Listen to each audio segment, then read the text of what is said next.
Las campanas del monasterio, ese día, sonaron por última vez en aquel tranquilo lugar de las altas colinas de Tesalia, donde el viento otoñal acariciaba los olivos. Una pequeña comunidad de monjas se reunía en la capilla. Los frescos de las paredes estaban agrietados. Los rostros de los santos se habían desvanecido con el tiempo, pero la oración siempre estaba presente. Un fuego brillaba en el horizonte. Ahora eran visibles los estandartes otomanos. Los paños rojos ondeaban sobre las montañas. Las monjas sabían lo que esto significaba. Nadie vendría, ni un soldado, ni ayuda. Solo ese pesado silencio antes de la conquista. Eleni, la abadesa de la orden, estaba de pie ante el altar. En su mano llevaba una cruz de plata que había resistido tormentas durante siglos. Habló en voz baja: si rompen los muros, guarden sus votos en sus corazones. Nadie podrá arrebatárselos. Pero la historia nos muestra esto.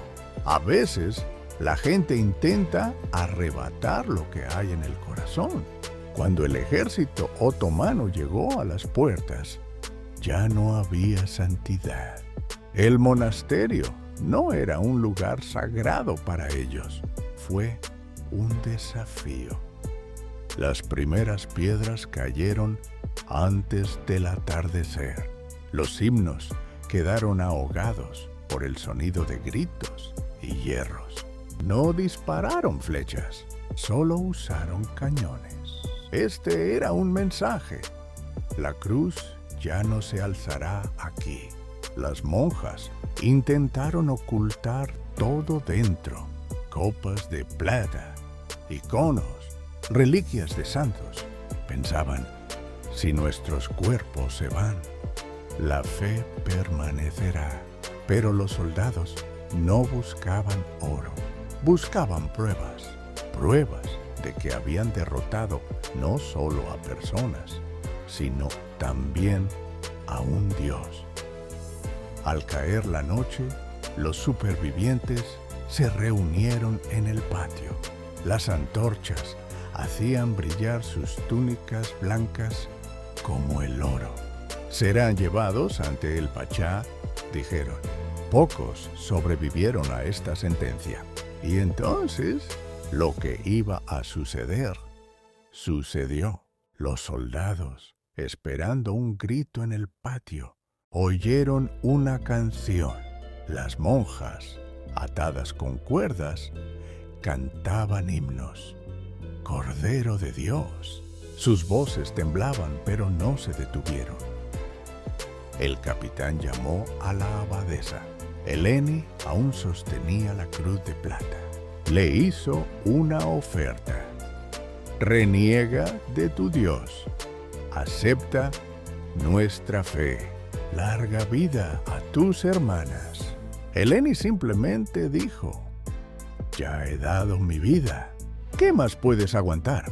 Con esta frase selló su destino. El resto no se escribió, porque algunas cosas son demasiado vergonzosas para ser escritas. Al mediodía, el monasterio quedó reducido a cenizas. Las campanas fueron fundidas. La cruz fue tomada como botín de guerra. Pero los aldeanos dijeron por la noche: cuando sopló el viento, no se oyeron sonidos de llanto, sino sonidos de oración. Y entonces, Constantinopla. Las cúpulas y los minaretes brillaban al amanecer. Era como una ciudad que respiraba con fuerza. Para ellos, una jaula los obligaron a arrodillarse frente a Santa Sofía. Al sonar la llamada a la oración, uno de ellos susurró: hemos vuelto a casa, pero ya no es nuestro hogar. Entonces, Comenzó la marcha. 22 mujeres tenían los pies atados, con túnicas rasgadas. No eran prisioneras de guerra, eran un mensaje. El sol abrasaba. Había sed. Cuando una caía, otra la levantaba. Se ajustó el velo para que su túnica no fuera pisoteada. En un mundo donde ya no había piedad, estos eran los últimos vestigios del honor. 7 días después llegaron a Volos. Ellas los embarcaron. Cuando desplegaron las velas, las costas griegas se perdieron de vista, desaparecieron. Todo lo que conocían de sus vidas también desapareció. Este viaje quedó registrado en los libros de contabilidad que aún se conservan en los archivos de Estambul. Prisioneros religiosos. El viaje duró 12 días. Tormenta, hambre, silencio. Pero lo peor era el silencio. Por la noche, la más pequeña, Magdalena, susurraba oraciones. Nadie hablaba, pero todos escuchaban. La condición estaba claramente establecida en el Consejo Imperial. Si regresan, vivirán. Si se resisten, desaparecerán. Nadie habló. La anciana monja de Aris dio un paso al frente. Pueden cambiar nuestros nombres, pero no pueden borrar nuestras oraciones. La respuesta fue fría. Las oraciones desaparecen cuando la lengua olvida. No murieron, pero fueron enterradas bajo el palacio. Habitaciones oscuras, deberes silenciosos.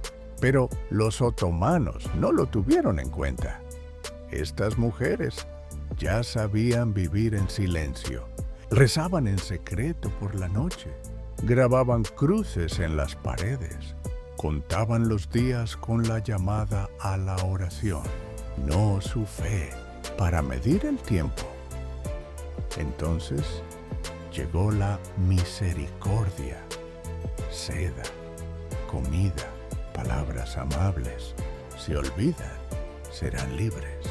Pero olvidar fue el mayor pecado para ellas. Las llamaron una por una. Se les pidió una sentencia. Algunas no la soportaron y susurraron.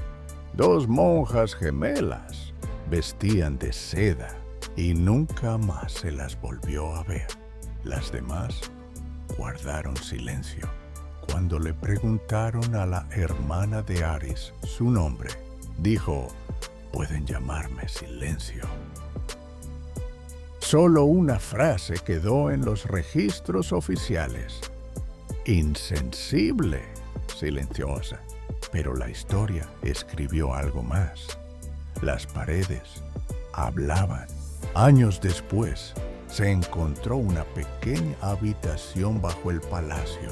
Había cruces talladas en ella. Una frase quedó inconclusa. Lux in tenebris lucet. La luz brilla en la oscuridad. No desaparecieron. Dejaron una huella, una resistencia grabada en piedra. Y hoy, esas piedras siguen ahí. 001825. Si has escuchado esta historia, ahora tú también llevas una huella. Deja un comentario para las monjas. Escribe lo que sientes.